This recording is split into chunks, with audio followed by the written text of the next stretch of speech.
7 अक्टूबर 2023 को गाज़ा से हमास ने इजराइल के ऊपर एक आतंकवादी हमला किया था, जिसके बाद इजराइल ने गाज़ा में हमास के खिलाफ अपना ऑपरेशन स्वॉर्ड्स ऑफ आयरन शुरू किया था। ये इजराइल ने जो अपनी स्टेट ऑफ वॉर गाज़ा में हमास के खिलाफ डिक्लेयर की थी ना, अब ये 4 महीने के बाद अपने लास्ट फेज में आ चुकी है। और इसे ही लेकर अभी बेंजामिन नेतन्याहू ने, जो कि इजराइल के पीएम हैं, हमास को ये क्लियर कट वार्निंग दे दी कि आप हमारे होस्टेजेस को छोड़ दीजिए। अगले महीने 10 तारीख से रमजान शुरू होने वाले हैं। हम नहीं चाहते कि खून खराबा हो, लेकिन अगर आप हमारी शर्तें नहीं मानते तो जिस तरीके से हमने गाज़ा को इन्वेड किया है, ठीक वैसे ही हम रफा को भी इन्वेड करेंगे। इजराइल के इस रवैये की यूरोपियन देशों ने क्या कहकर आलोचना की है। अमेरिका किस तरीके से यूएन में एक रेजोल्यूशन लाकर इजराइल को रोकना चाहता है। ब्राज़ील ने अपने डिप्लोमेट्स को इजराइल से वापस क्यों निकलवा लिया। ये सब मैं आपको अपनी इस वीडियो में बताऊंगा। साथ ही मैं ये भी बताऊंगा कि इजराइल का एक सॉन्ग अक्टूबर रेन, जिसे फिलहाल के लिए यूरोविजन में भेजने की बात चल रही है, उसे किस तरीके से बैकलैश का सामना करना पड़ रहा है। बहुत सी जियोपॉलिटिकल डेवलपमेंट हुई हैं जिनके बारे में आपको पता होना चाहिए। तो बिना किसी देरी के इस वीडियो को शुरू करते हैं। So let's begin. वीडियो को आगे शुरू करने से पहले जियोपॉलिटिक्स की ऐसे ही इंटरेस्टिंग अपडेट्स के लिए चैनल को अभी सब्सक्राइब करें। नाउ ये जो मैप आप अपनी स्क्रीन पे देख रहे हो ना, ये गाज़ा का मैप है। और इजराइल के खिलाफ हमास जो अपने ऑपरेशन लीड करता है, वो मेनली यहीं से लीड करता है। हालांकि हमास के जो मेन फाइटर्स है वो तो यहाँ रहते हैं, लेकिन हमास की जो मेन लीडरशिप है ना,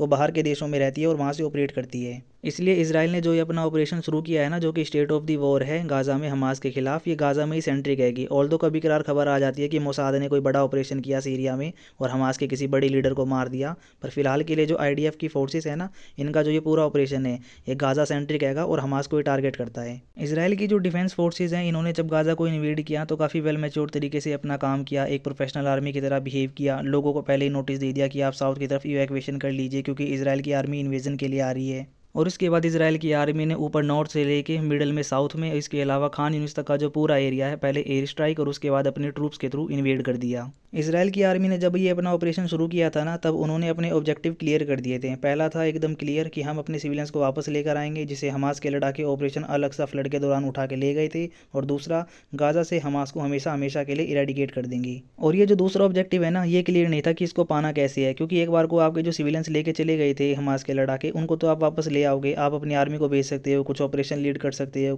पीस नेगोशिएशन कर सकते हो, कुछ डील साइन की जा सकती है। लेकिन हमास को आप किस तरीके से खत्म करोगे, इसको लेकर बहुत डिबेट था। क्योंकि जो टेररिस्ट होते हैं ना, इनकी एक आइडियोलॉजी होती है और पर्टिकुलर उस सोसाइटी में इसका काफ़ी इन्फ्लुएंस होता है। किसी एक के एनकाउंटर के साथ ये खत्म नहीं होती। हमने ISIS के कंटेक्स्ट में, हमने तालिबान के कंटेक्स्ट में देखा है किस तरीके से किसी बड़ी लीडर की डेथ होती है, कोई दूसरा उसकी जगह ले लेता है। और ये जो सेम प्रॉब्लम है ना, ये इजराइल के सामने थी कि गाज़ा में हमास का करना क्या है, इन्हें खत्म कैसे करेंगे। एक बार को इजराइल में जब ये वॉर शुरू की गई थी ना, तो ये डिस्कस किया जा रहा था कि अब हम गाज़ा को पहले की तरह कंट्रोल करेंगे, जैसे 2005-6 के आसपास हम करते थे।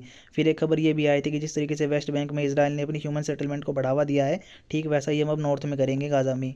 लेकिन ये जो इजराइल की स्ट्रेटजी थी ना, ये काफ़ी इम्प्रैक्टिकल सी थी, क्योंकि यूएसए की लीडरशिप में मिलकर अभी ही इजराइल ने मिडिल ईस्ट की कंट्रीज़ के साथ अपने रिलेशन नॉर्मलाइज़ किए थे। ऐसे में जो उसने वेस्ट बैंक में किया है, वैसा ही गाज़ा में कर देता तो ये काफ़ी बचकाना सा लगता। एक बार को इजराइल कर सकता है, वो इजराइल है, पर वो ठीक नहीं होता। अभी IMEC कॉरिडोर में भी भागीदारी की बात चल रही है। ऐसे में इजराइल के ऊपर प्रेशर बहुत था और इजराइल ने जो प्लान है ये ड्रॉबैक कर दिया। लेकिन इजराइल का जो प्लान है ना, वो क्लियर था कि हमास को यहाँ से इरेडिकेट करना है। स्ट्रेटजी में थोड़ा सा बदलाव था और उसको सेकंड प्रायोरिटी पे कर दिया था। फर्स्ट प्रायोरिटी कर दी थी अपने सिविलियंस को, जिनको हमास उठाकर लेके गया था, उनको वापस लेकर आना है। मुझसे पूछो तो उस समय इजराइल के लिए जो फैसला था वो बिल्कुल ठीक था, क्योंकि जितने लंबे समय तक आपके सिविलियंस होस्टेज रहते, उतना ही आपके ऊपर दबाव बनता। और फिर दूसरा ये भी था, ये भी नहीं पता था इजराइल को उस समय कि जो हमला इजराइल के ऊपर हुआ है, इसमें किस किस की इन्वॉल्वमेंट है। और ये भी नहीं पता था इजराइल को कि अगर हम वॉर में इंडल्ज होंगे तो हमारे खिलाफ कौन कौन वॉर डिक्लेयर कर सकता है। एक बार को हुतीस का ऑप्शन है, हिजबुल्ला का ऑप्शन है, ईरान का भी ऑप्शन है। लेकिन जैसे जैसे ये वॉर आगे बढ़ी ना, इजराइल ने एक बात नोटिस कर ली कि वेस्टर्न कंट्रीज़ का उसको पूरा सपोर्ट है। जिस तरीके का सपोर्ट शुरुआत में था ना, वो सपोर्ट अभी दिसंबर के आखिरी तक और जनवरी की शुरुआत तक रहा है।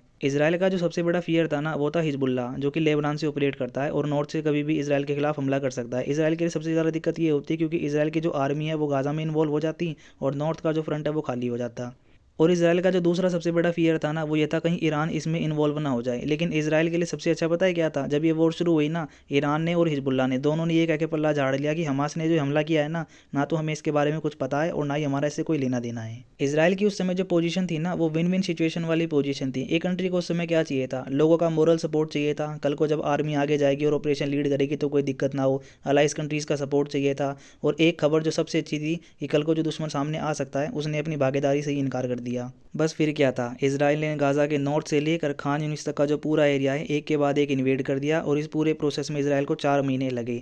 अब क्या सिचुएशन है, जिसको भी नॉर्थ से इवैक्यूएट करवाया गया था वो साउथ की तरफ आ गया। हमास के लड़ाके अपने टनल्स छोड़ के साउथ की तरफ आ गए और जो इजराइल की आर्मी है वो साउथ की तरफ आ गई।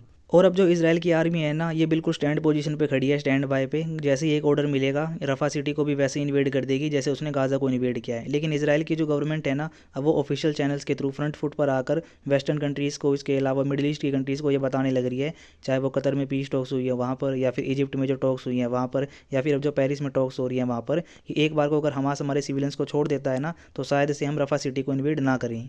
एक बार को हाइपोथेटिकल सिचुएशन में मान लेते हैं कि हमास सारे सिविलियंस को छोड़ देता है जिनको उन्होंने कैप्चर किया हुआ है, और इजराइल अपना जो ये प्लान है वो टाल देता है, लेकिन इसकी संभावना कितनी ज़्यादा है। ये समझने से पहले ना आप ये समझ लो कि इजराइल के लिए गाज़ा में हमास के खात्मे का मतलब क्या है। गाज़ा से हमास के खात्मे को लेकर इजराइल ने जो अपने पैरामीटर सेट किए हुए हैं ना, वो एकदम क्लियर हैं। और पहला क्या है, गाज़ा में हमास ने अपना टनल्स का जो नेटवर्क बनाया हुआ है ना, इसको तबाह कर दो पूरी तरीके से, चाहे कुछ भी करना पड़े। एक बार को मेडिटेरियन सी से लाकर चाहे इसमें पानी डालना पड़े, या यूएसए से जो बंकर बस्टर मिसाइल खरीदी है वो यूज़ करनी पड़े, लेकिन टनल्स का जो नेटवर्क है ना, अब इसको तबाह कर दो। और जो दूसरा पैरामीटर रहेगा ना इसराइल का, वो भी एकदम तय है कि अलग सा फ्लड का जो ये ऑपरेशन हमास के लड़ाकों ने लीड किया है ना, इनकी लीडरशिप तो इस समय बाहर कतर में है, उनको तो एक बार हम बाद में देख लेंगे, लेकिन जो लीडर इस समय गाज़ा में फंसे हुए हैं ना, उनका इनकाउंटर कर दो। और इजराइल के लिए सबसे अच्छी खबर पता है क्या है, खान यूनिस में जब आईडीएफ अपना ऑपरेशन लीड कर रही थी ना, तो हॉस्पिटल की एक सीसीटीवी फुटेज में याह्या सिनवर मिल गया। और ये याह्या सिनवर कौन हैगा, ये वही हैगा जिसने हमास का ये जो पूरा ऑपरेशन है ना गाज़ा में लीड किया है।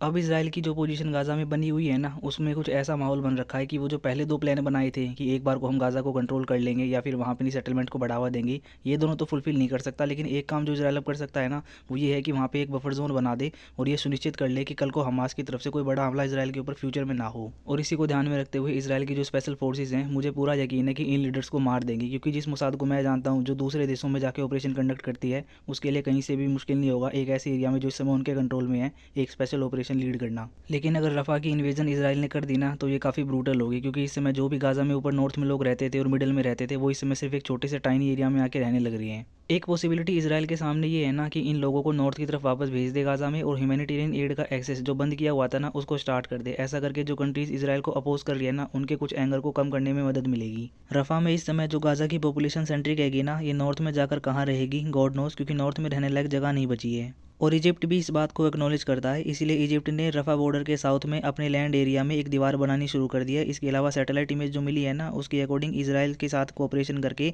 एक सर्टेन एरिया को खाली करवाने लग रहा है, ताकि कल को जब रेफ्यूजी आएंगे ना, तो उनको वहाँ पे रखा जा सके। मैंने जितना पढ़ा है उसके अकॉर्डिंग मैं क्लियर कट देख पा रहा हूँ कि ये इन्वेजन भी होगी एक बार को। अगर हुतीज़, इसके अलावा ईरान और हिजबुल्लाह नॉर्थ में अगर कुछ बड़ा कर देता है, तो शायद एक बार को ये इन्वेजन रुक जाए।